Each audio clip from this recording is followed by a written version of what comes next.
Shalom, salam sejahtera bagi Bapak Ibu, Saudara-saudara, anak-anak yang dikasihi oleh Tuhan Yesus Kristus. Berjumpa kembali bersama saya Pendeta Eka di dalam renungan firman Tuhan pada hari ini, hari Selasa 7 Maret 2023. Sukacita dan damai sejahtera dari Tuhan Yesus kiranya menyertai hidup kita sekalian. Puji nama Tuhan.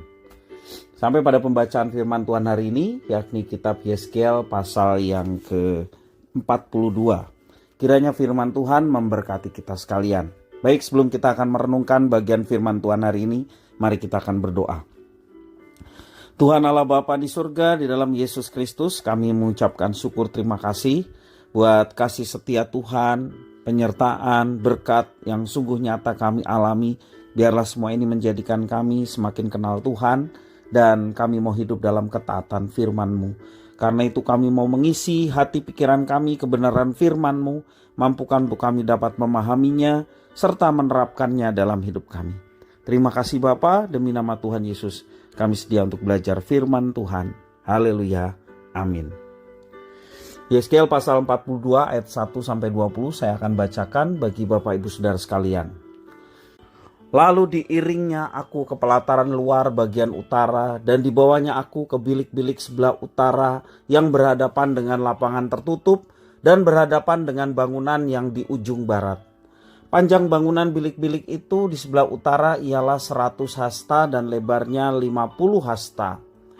Berhadapan dengan yang 20 hasta dari pelataran dalam dan berhadapan dengan lantai batu yang terdapat di pelataran luar, ada serambi yang berhadap-hadapan dan yang bertingkat 3. Di depan bilik-bilik itu ada gang menuju ke dalam yang lebarnya 10 hasta dan panjangnya 100 hasta, dan pintu-pintu masuknya adalah ke sebelah utara. Bilik-bilik di tingkat atas adalah lebih kecil dari bilik-bilik di tingkat bawah, dan tingkat menengah dari bangunan itu oleh karena serambi-serambi itu memakan lebih banyak tempat dari bilik-bilik itu. Sebab bilik-bilik itu bertingkat 3 dan tidak mempunyai tiang-tiang seperti yang ada di pelataran luar. Itulah sebabnya bilik-bilik atas lebih kecil dari bilik-bilik bawah atau tengah. Di luar ada tembok yang sejajar dengan barisan bilik-bilik, berdekatan dengan pelataran luar, dan terdapat di hadapan bilik-bilik panjangnya 50 hasta. Sebab barisan bilik yang berbatasan dengan pelataran luar panjangnya adalah 50 hasta. Tetapi barisan bilik yang berbatasan dengan bait suci panjangnya 100 hasta. Di bagian bawah bilik-bilik itu terdapat pintu masuk dari jurusan timur kalau orang dari pelataran luar ingin masuk ke dalamnya. Dan pintu itu terdapat pada pangkal tembok luar di sebelah selatan di hadapan lapangan tertutup itu, dan di hadapan bangunan yang di ujung barat ada juga bilik-bilik. Dan di depannya ada gang. Bilik-bilik ini serupa dengan bilik-bilik yang di sebelah utara, panjangnya dan lebarnya, pintu-pintu keluar dan rancangannya seperti pintu-pintu masuk di sebelah utara. Begitulah pintu-pintu masuk bilik-bilik yang di sebelah selatan. Ada juga pintu pada pangkal jalan yang melintang di sisi tembok, yaitu pintu dari jurusan timur, kalau orang ingin masuk ke dalam bilik-bilik. Lalu ia berkata kepadaku, bilik-bilik yang di utara dan bilik-bilik yang di selatan yang menghadap ke lapangan tertutup, itulah bilik-bilik kudus, di mana imam-imam yang mendekat kepada Tuhan memakan persembahan-persembahan maha kudus. Di sana mereka akan menaruh persembahan-persembahan maha kudus, korban sajian, korban penghapus dosa, dan korban penebus salah, sebab tempat itu kudus. Kalau para imam masuk ke tempat kudus, mereka tidak akan keluar ke pelataran luar sebelum mereka menanggalkan pakaian mereka di sana yang dipakainya waktu menyelenggarakan kebaktian. Sebab pakaian-pakaian itu adalah kudus. Mereka harus memakai pakaian yang lain, barulah mereka boleh datang ke tempat umat Tuhan. Sesudah ia selesai dengan mengukur seluruh bangunan dalam itu, ia mengiring aku dan menuju pintu gerbang yang menghadap ke sebelah timur, lalu mengukur sekeliling lingkungan bait suci itu. Ia mengukur sisi timur dengan tongkat pengukur 500 hasta menurut tongkat pengukur, lalu ia berputar. Dan mengukur sisi utara 500 hasta menurut tongkat pengukur, ia berputar lagi ke sisi selatan dan mengukurnya 500 hasta menurut tongkat pengukur.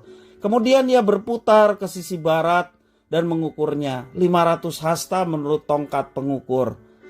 Keempat sisinya diukur, sekeliling lingkungan itu ada tembok, panjangnya 500 hasta dan lebarnya 500 hasta, untuk memisahkan yang kudus dari yang tidak kudus.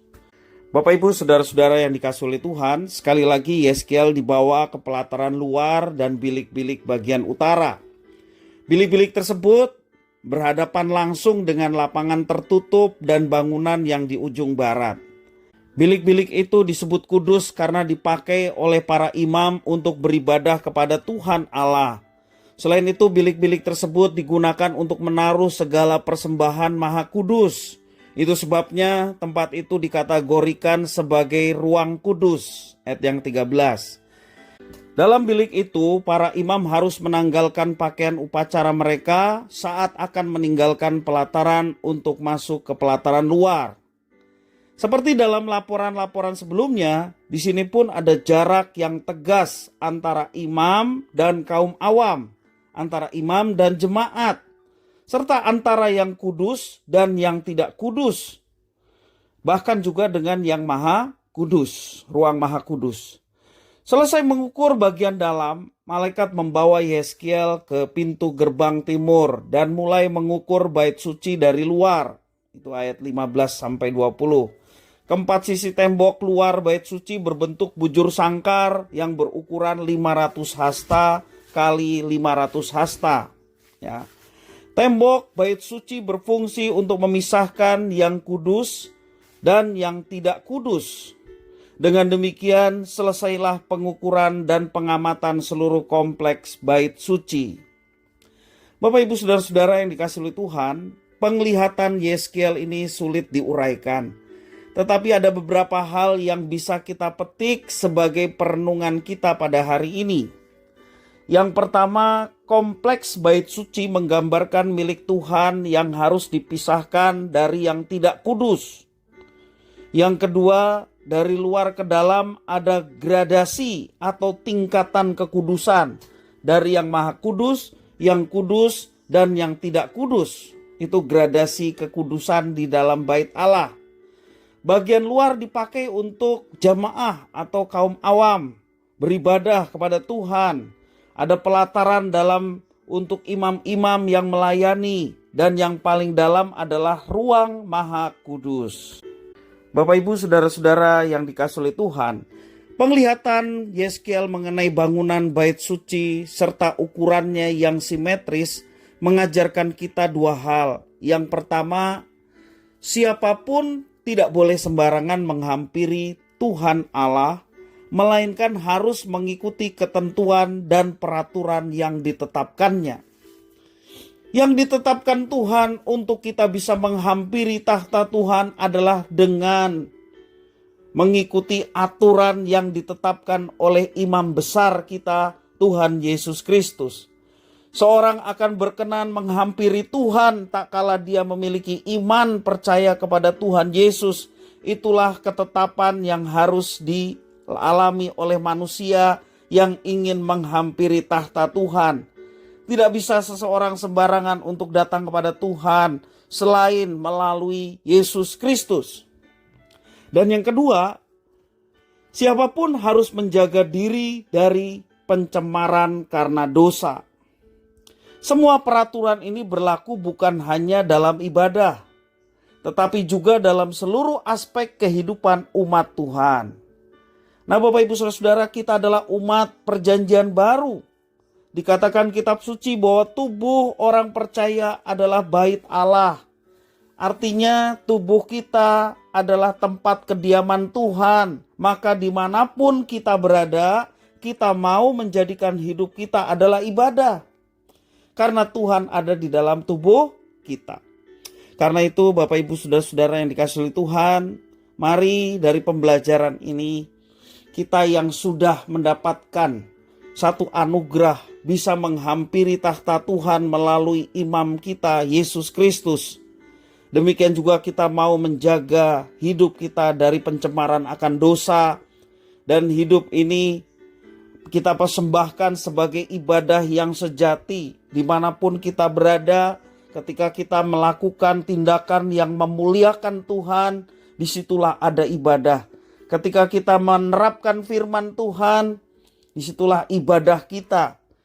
Sehingga sungguh-sungguh apa yang kita kerjakan menyenangkan hati Tuhan. Dimanapun kita berada, ketika hidup kita menyenangkan hati Tuhan, itulah ibadah yang sejati.